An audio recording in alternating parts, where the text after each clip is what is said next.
Hello, my name's Jeff Sparks.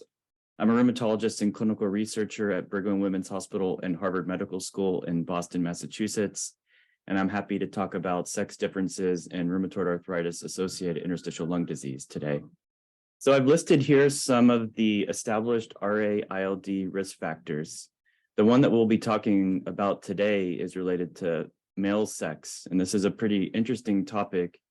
And it's called the sex paradox of RA-ILD, because as we all know, women are more likely to have RA, but as far as risk for RA-ILD, men just seem to have a higher risk. So there's a lot to kind of disentangle about that sort of sex paradox.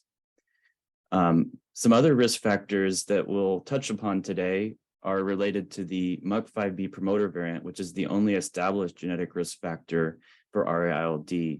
This is a relatively common variant that encodes for a mucin that is expressed in distal airways. And this is present in around 10 to 15% of those with European ancestry.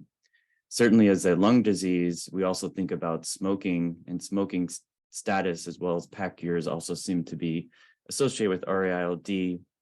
Also things like comorbidities, including other lung diseases, which may not necessarily be risk factors or may be early manifestations of RA-ILD. So patients who complain of shortness of breath, who are smokers, who have inhalers on their med list, these are people to really worry about that they either may have or may develop RA-ILD in the future.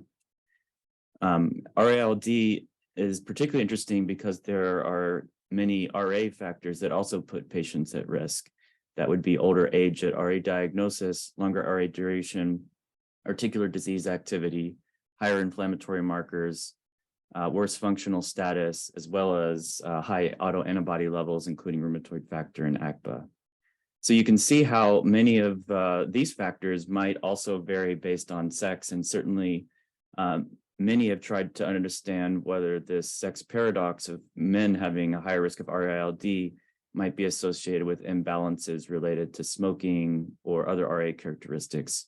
However, this seems to be independent of things, particularly smoking, which does not seem to explain the elevated risk that men have for this serious disease. So there's actually been quite a few studies that have replicated that men have a higher risk of RA-ILD than women.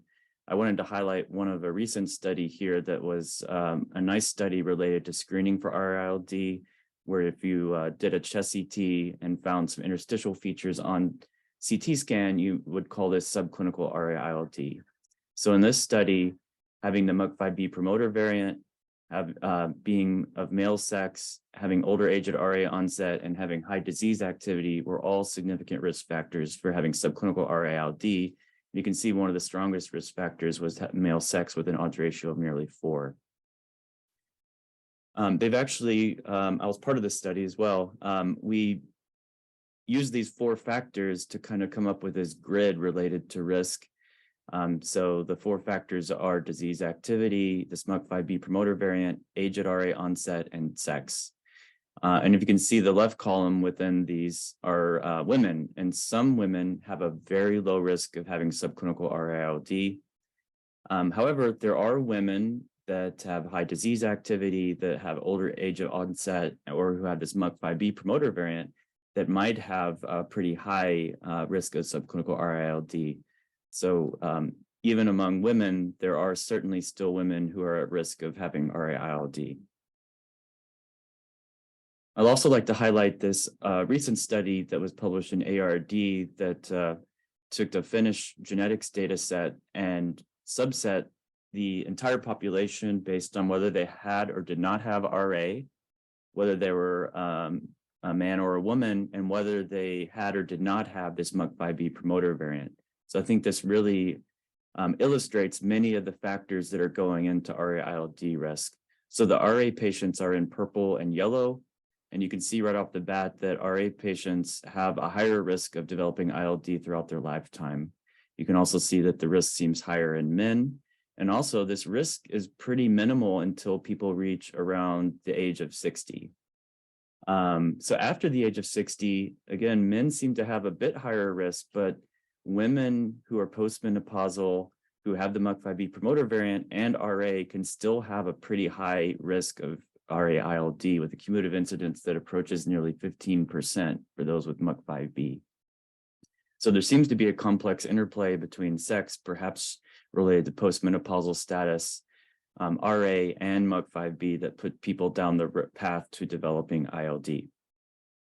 So our group also looked at this question related to how the MUC5B and sex had an interplay between RA-ILD risk, and we did see some sex differences. Actually, men who had the MUC5B promoter variant were more likely to have RA-ILD earlier in their disease course compared to women. However, women with the MUC5B promoter variant were more likely to develop older onset RA. So it seems that there's sort of a flavor of RA that's different among women who are postmenopausal, where this MUC5B promoter variant seems very important and could put them at risk for ILD. So a lot of future interest related to sex differences in ILD. So now I'll turn into progression. So certainly RA-ILD, as you know, is a bad thing to get and is a large contributor to poor outcomes within RA.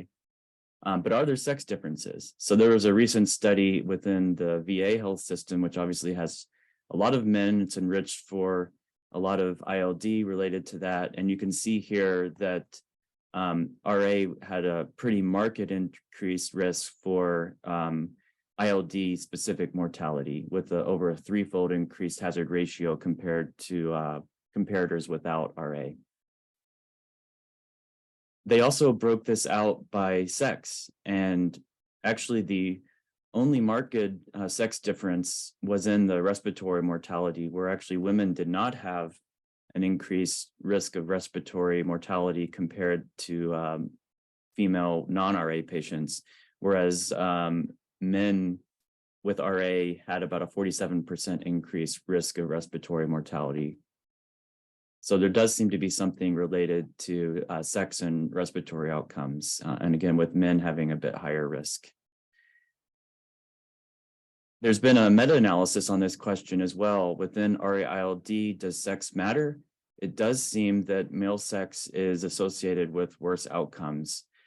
So this is meta-analysis, and you can see that no individual study actually showed that male sex was associated with mortality within this meta-analysis. However, when you pulled them together, men did have a 44% increased risk of RA-ILD mortality. Perhaps these men are more likely to be smokers or have the UIP subtype, which might put them down the path towards a more progressive phenotype. However, there's a lot more work to be done there. So in conclusion, hopefully we've highlighted a very interesting sex paradox for RA-ILD, where women are more likely to have RA, but men are more likely to develop RA-ILD. This does not seem to be explained by smoking or other lifestyle factors, and there's a complex interplay between age, sex, and this MUC5B promoter variant for RA-ILD risk. However, there are some women that are at risk of RA-ILD, and our hypothesis is that this could be related to postmenopausal changes. However, more research needs to be done there. But overall, this is good news about overall a really serious complication of RA that seems actually a bit less likely to happen in women. And also men have more RA-ILD mortality, and more work needs to be going into understanding how this puts into a progressive phenotype, particularly the usual interstitial pattern, which is more fibrotic. So thank you for your attention. I'm really glad that Room Now is highlighting sex differences across the rheumatic diseases. Thank you.